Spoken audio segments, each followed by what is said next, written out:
So if you wanted to know, read the code.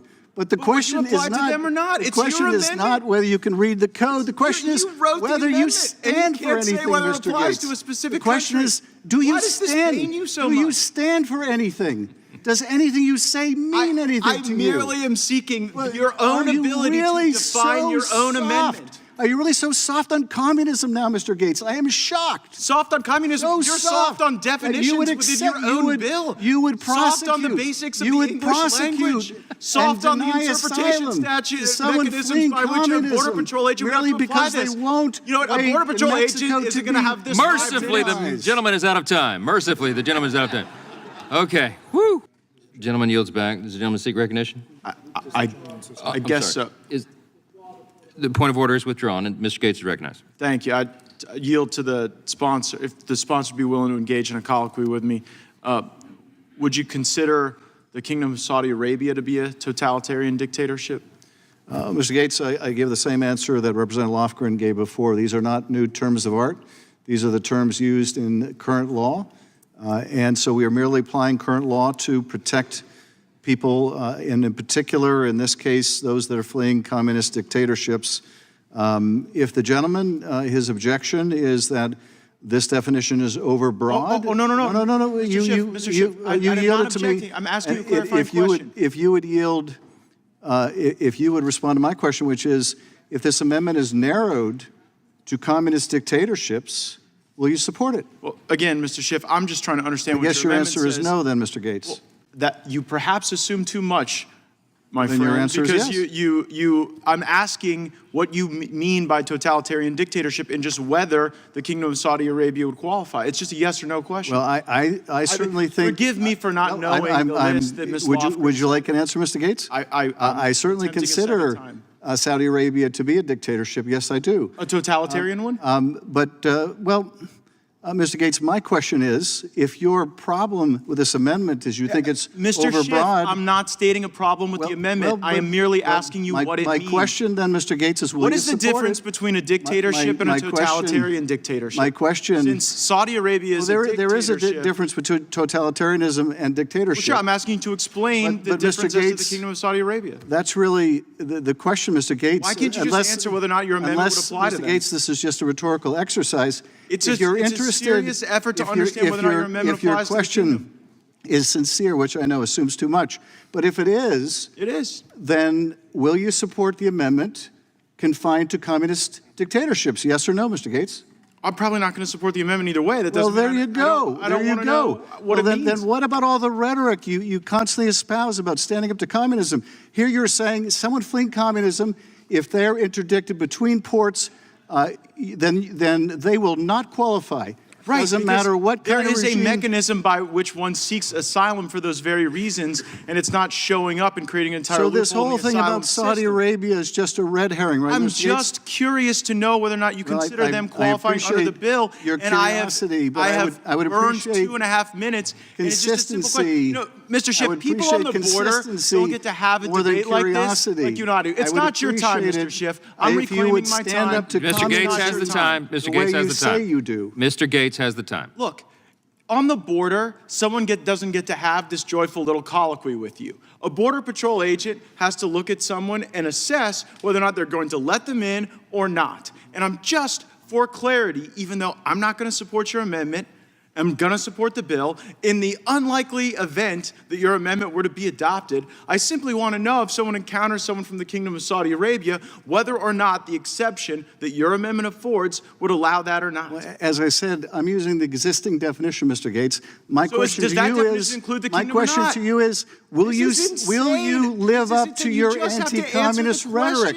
Will you live up to your anti-communist rhetoric, or is it just a lot of talk from you, Mr. Gates? I don't think you have to blow a hole through the asylum system to oppose communism.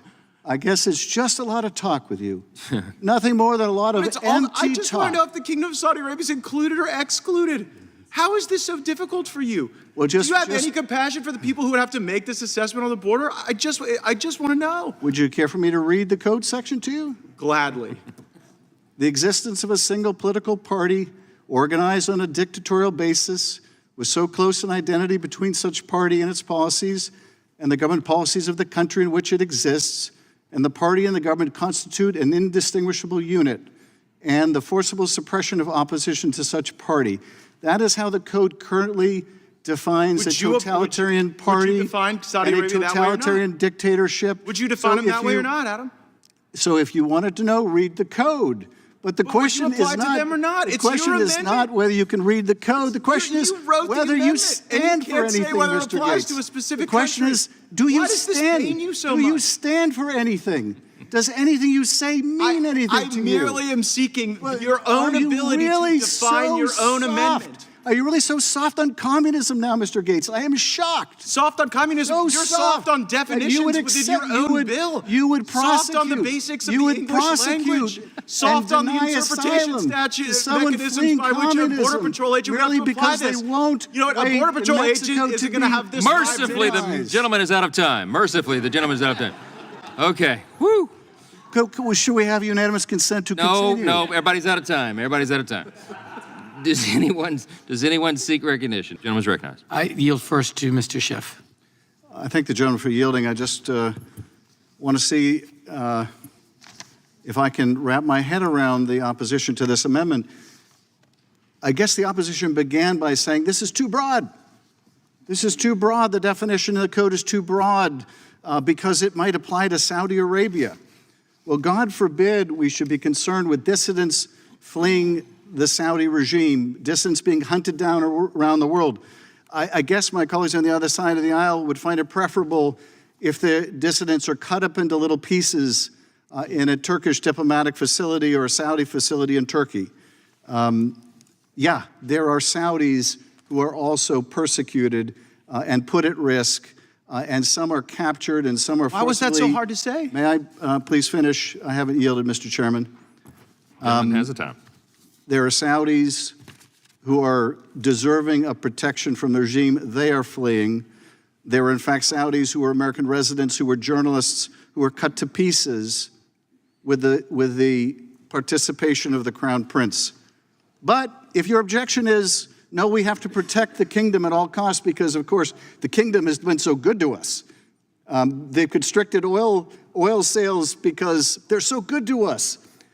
We really need to look after the Saudis, and God forbid we should be concerned about people fleeing Saudi Arabia. But if that was the concern, this was too broad, offered to narrow it so that the amendment would precisely match the rhetoric on the other side, this grave concern you so often express for those fleeing Venezuela and Cuba and Vietnam and elsewhere.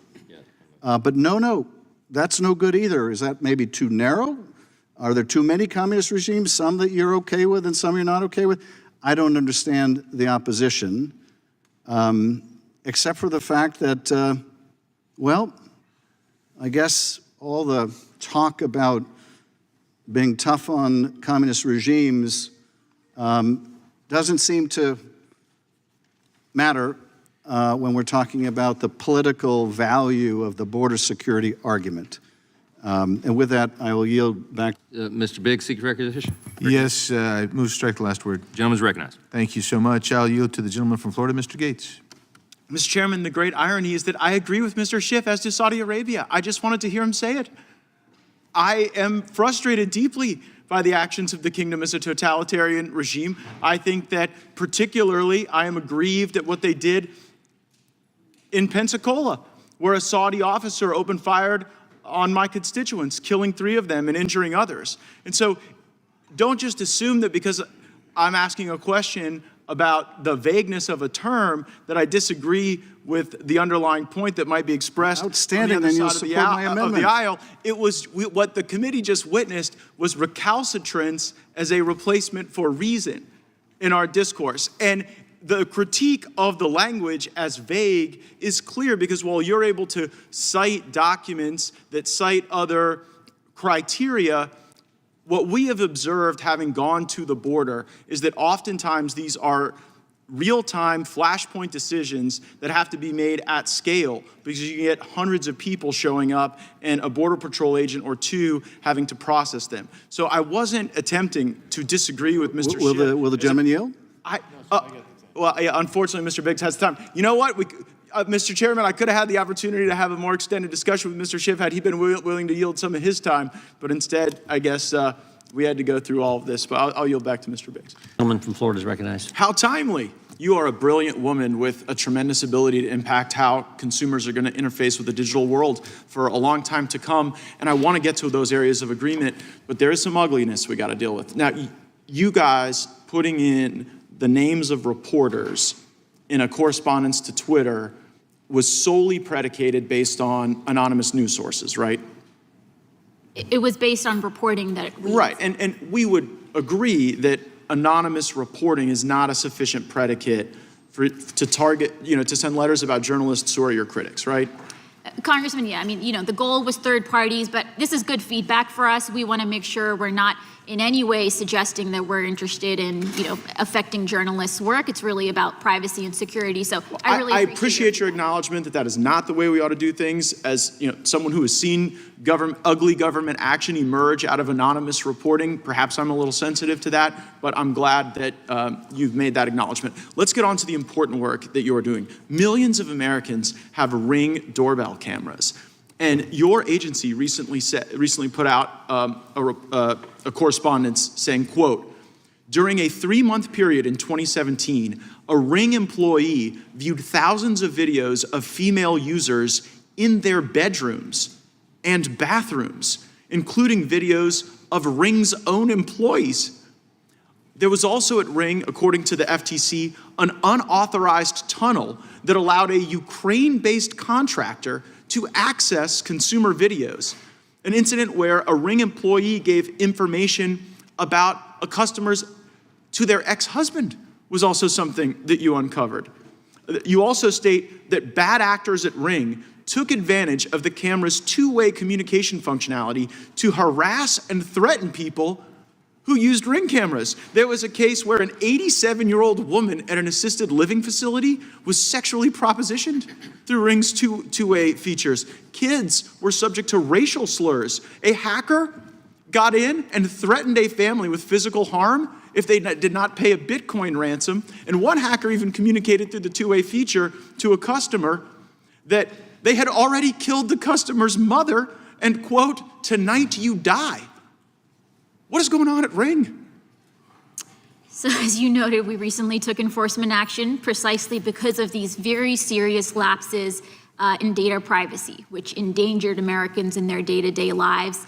Overall, looking at some of these surveillance devices and how they can be misused and abused is a top area of focus for us because people's privacy is paramount.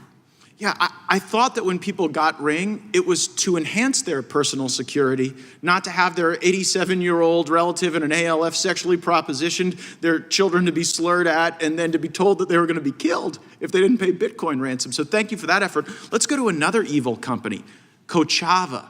Kochava is one of these data brokers that you're going after, right? That's right. And the American people should know that Kochava geolocates where people go to church, and then they sell that data to commercial enterprises, right? That's right. That's real creepy, isn't it? I believe most people would have that reaction, yes. I got onto the FBI director yesterday for their creepy FISA activity, and now we have Kochava literally selling to people, oh, well, this is a Baptist, this is a Methodist, this is someone who goes to temple. Are you going to get these people and stop them?